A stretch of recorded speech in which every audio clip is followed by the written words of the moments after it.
Namaskar and welcome to Curries with Bumbi. Today I will be showing you a delicious tomato chicken curry which also happens to be one of my favorite recipes. So let's get started. Heat some oil over medium-high heat. Once the oil turns hot, lower the heat as you need to add some whole spices. Here I have taken dried bay leaves, cinnamon stick and green cardamoms. Add them to the oil and stir them for a few seconds till they turn fragrant. Then I added onions that I had thinly sliced.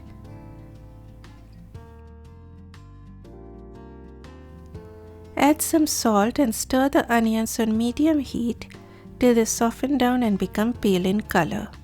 You do not need to brown the onions for this particular recipe, as that will alter the deep red color of the tomatoes. Next I will be adding some grated garlic and grated ginger. You can even use ginger garlic paste. Stir for a minute or two and then add the chicken.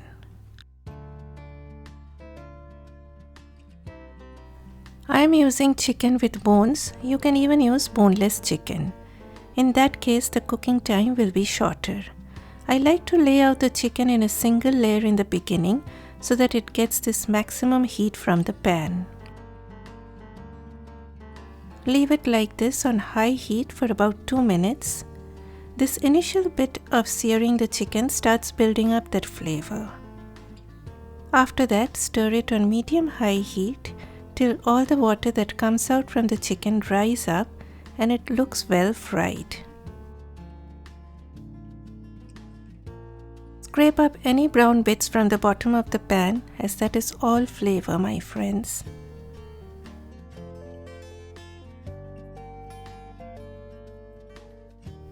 Next it's time for the dry spices. I use very little turmeric powder as we want the gorgeous red color from the tomatoes to dominate in this recipe. Kashmiri red chili powder, or you can even use paprika or red chili powder. Then coriander powder. Add a splash of water to prevent the spices from burning, and the water also helps in deglazing the pan.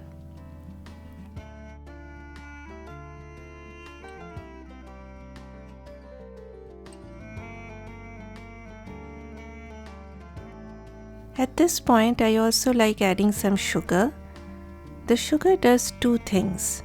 One, it gets caramelized and gives a nice color to the curry, and two, it balances the acidity from those tomatoes. Next it's time for the tomatoes. I am using store-bought tomato puree. You can even use canned crushed tomatoes or even fresh tomatoes if they are readily available at your place. I have given all the details in the description box below if you want to use fresh tomatoes, so please check that out. Stir very well on medium heat for a few minutes so that everything gets well fried. If you are using fresh tomatoes, you have to fry to the point when all the liquid from those tomatoes dry out and they give this pulpy, dry kind of appearance. Now it's time to add salt. And I had coarsely crushed some black pepper that also goes in.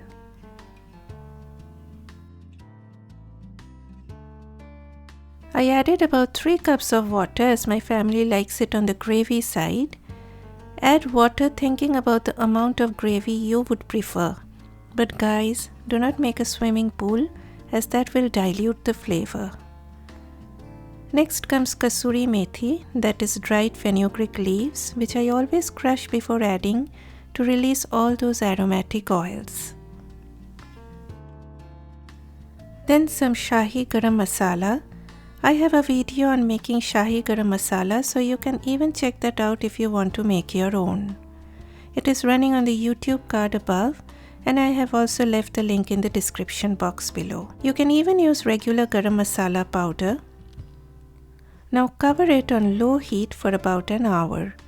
From time to time, uncover and give a stir. Now chicken at my place takes longer time to cook.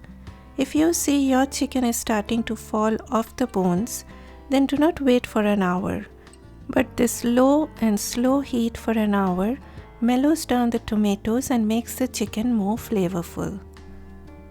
Look at that bright red color. Isn't it looking gorgeous? My chicken has become tender. Do a taste test and adjust the seasonings. I like to take out the bay leaves now as they have done their jobs. Next, to add some more richness, I added about 2 tablespoons of heavy cream. Now don't worry if you do not have cream. In fact, this is the first time that I used cream for this recipe. This little bit of cream was lying in my fridge, so I thought of using it up. The cream does add to that richness, but I promise you it tastes very delicious even without it. Just trust me. Then cover it for a minute or two.